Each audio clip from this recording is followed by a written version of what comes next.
dipersembahkan oleh... Kenapa orang mencuri?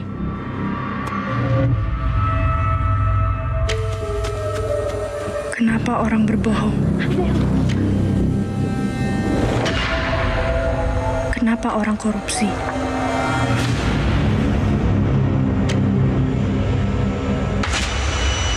Kenapa orang membunuh?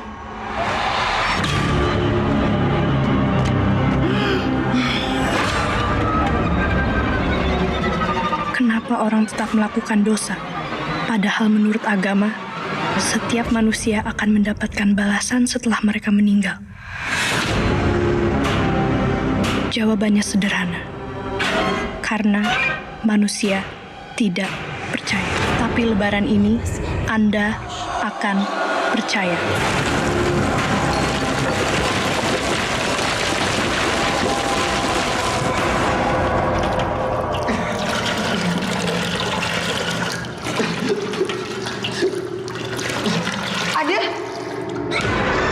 Siksa kubur.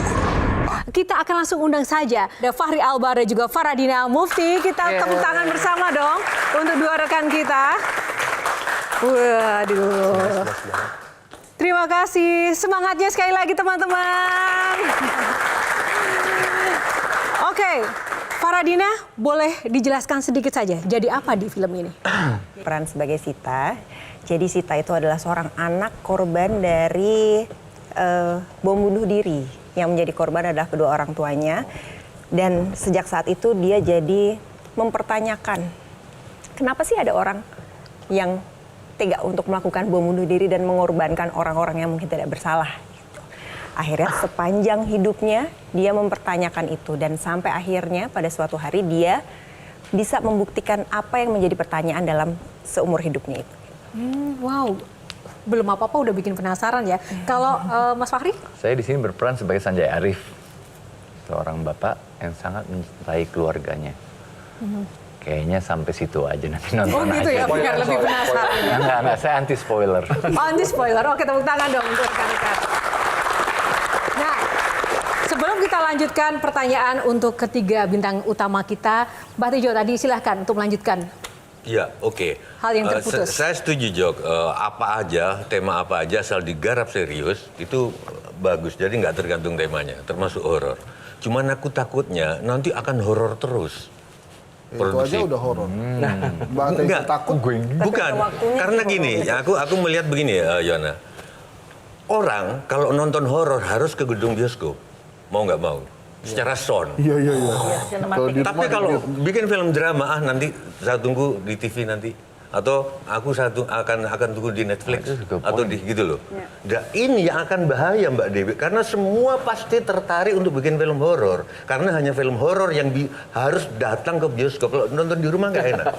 Itu aku takutnya begitu, Jok. Dan menambah saingan juga ya, Mas Joko, silakan. Kalau menurut saya akan terjadi semacam seleksi natural, seleksi alam, Mbak Tejo, karena yang namanya genre film, apapun itu maupun action, drama, komedi dan sebagainya, ada masanya film komedi laku, semua orang ikut, tapi at the end of the day nanti yang akan tetap ditonton oleh orang adalah yang memiliki cerita yang kuat dan dibuat dengan baik dan bertanggung jawab seperti yang sudah kita bicarakan tadi. Jadi nantinya tentu tidak akan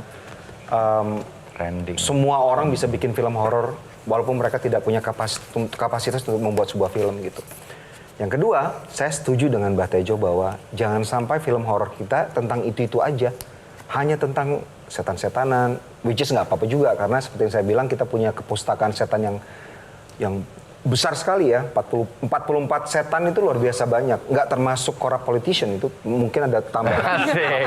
Wah, ini yang kusuka. Tapi, jadi di Senayan banyak setan nih. Mbak Tejo mungkin lebih tahu tuh. Oke, baik. Kita tepuk tangan dulu. Tunggu. Mas, jangan dilanjutkan dulu. Kita pilih box, baru kita akan lanjutkan. Oke. Silakan. Saya... Kita mungkin ke Faradina, kasih kesempatan ya untuk pilih box Faradina. Oke, nomor berapa? 6 deh boleh. Oke, box nomor 6. Kita sehati emang. Nah, horor. Horor kan? Pas kan? Oke, kenapa Bang Hensat. Di antara kalian bertiga siapa yang disiksa di film itu? Ya pasti bukan Semua orang disiksa, manusia mengalami siksaan every day.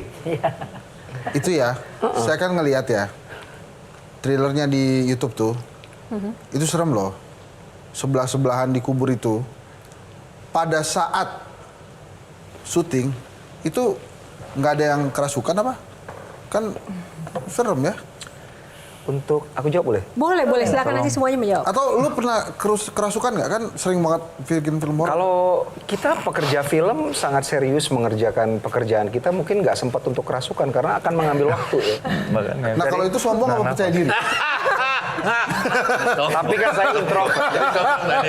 Saya nggak mungkin sombong karena saya introvert. Iya. Kan imannya kuat. Iya deh gua deh. Boleh nanya nggak? Boleh. Nanya dong. Iya.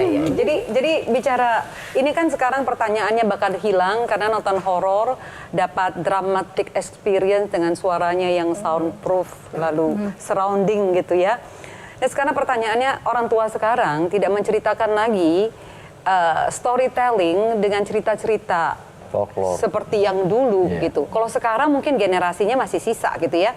Jadi animonya masih begitu tinggi. Yang sekarang udah nggak ceritain, bakal hilang nggak sih kalau masa kecilnya sudah tidak mendapatkan cerita-cerita horor ini. Dan sekarang kan udah digital, berubah pilihan lagi ya. begitu banyak. That's Mereka a good nontonnya question. Elsa gitu loh, Ya, yang lain. yang paling Jadi sudah Akan tergantikan nggak, Mas? Yang paling hebat dari film horor ini adalah dia merepresentasikan era ketika film itu dibuat. Ketakutan yang ada di dalam film itu nggak bisa out of date, nggak bisa ketakutan tahun 2000 kita bikin zaman sekarang karena berbeda. Betul. Sehingga apa? Film horor adalah pengingat yang paling powerful untuk apa yang terjadi di sekitar kita. Karena anak-anak yang saya tanyakan, saya seorang psikolog anak gitu ya, yang saya tanyakan di dalam ruang konseling saya, mereka udah nggak pernah mendengar cerita horor di dalam masa kecil mereka.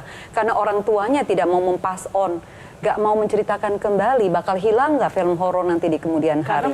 Karena nanti maksud yang saya masukkan tadi adalah film horor yang akan dibuat itu tidak akan berdasarkan folklore yang Iya. diceritakan oleh orang tua kita ke kita. Oke, kalau There Mbak will Dewi? be new issues. Ya. Oke. Zaman dulu tuh ada yang namanya ngepet ya. Maksudnya Babi ada ngepet, babi iya. ngepet gitu. Mungkin sekarang udah nggak babi ngepet lagi gitu. Iya.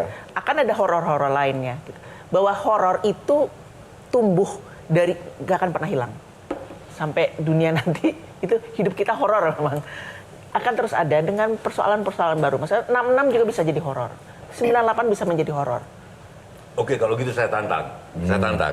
Orang Kalau yang ngomong kok tantangan. Enggak, aku tantang. Kalau memang nggak hidup dari folklore, kau bilang ada 44, aku sebagai dalang lebih. Nah, Setuju. tapi oke lah, kita nggak ngambil itu. Sekarang ada hantu baru, tolong bikin. Apa? Yang ngomongnya nggak bisa dipercaya. Ada hantu yang besok ngomong A, besok A, besok ngomong, bikin hantu kayak gitu. Ah, itu ngeri tuh, ngeri. ya kan, ngeri kan? Ngeri itu.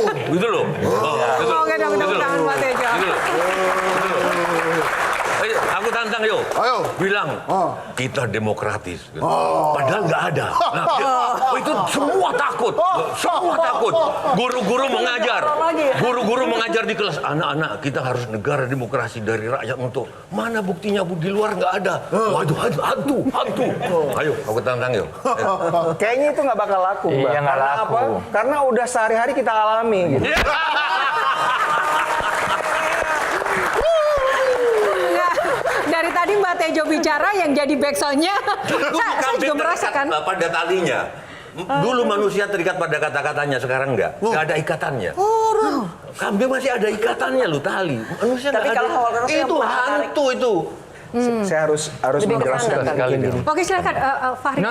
Oh, oke. Enggak. Dalam film horor itu ada paling tidak 10 subgenre. Artinya adalah film horor yang cabangnya berdasarkan isunya.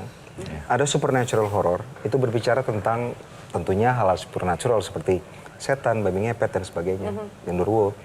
Ada film horor science fiction, sci-fi horror juga ada. Film horor yang berhubungan dengan fiksi ilmiah. Ada yang namanya slasher horror, ada yang namanya political horror juga ada. Ya. Ada social horror juga ada. Tapi yang di Indonesia mungkin yang pertama tadi ya, Mas Joko Oh, ya. bukan ya. Yang Makanya lebih harus jual. menonton Siksa Kubur Oke, karena baik. Baik. Saya mau tanya ke Faradina, kenapa mau main membintangi film Siksa Kubur? Apakah karena Joko Anwar atau karena ceritanya atau memang ya oke, ini peran yang seksi? Karena apapun yang kita lihat, yang sudah Abang Joko kerjakan sebelumnya, kayaknya tidak mungkin nolak ya. Iya, tidak mungkin tidak kita tonton dan tidak mungkin kita tidak menjadi perbincangan setelah kita menonton itu. Skripnya itu beda banget dari film horor yang sudah-sudah, karena ini juga kan termasuk baru ya, horor religi di Indonesia ini udah berani difilmkan dan ini punya makna yang menarik banget di dalamnya. Terutama buat Joko ya. Terutama buat Joko. Horor Dan religi. buat pemain. Oh, maksudnya. Karena ini kan Ya sekarang memang lagi musimnya Joko ya. Musimnya Joko. Ya.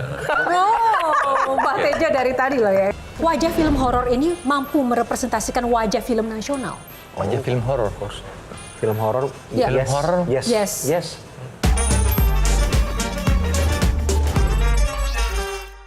Jelajahi cara baru mendapatkan informasi. Download Metro TV Extend sekarang.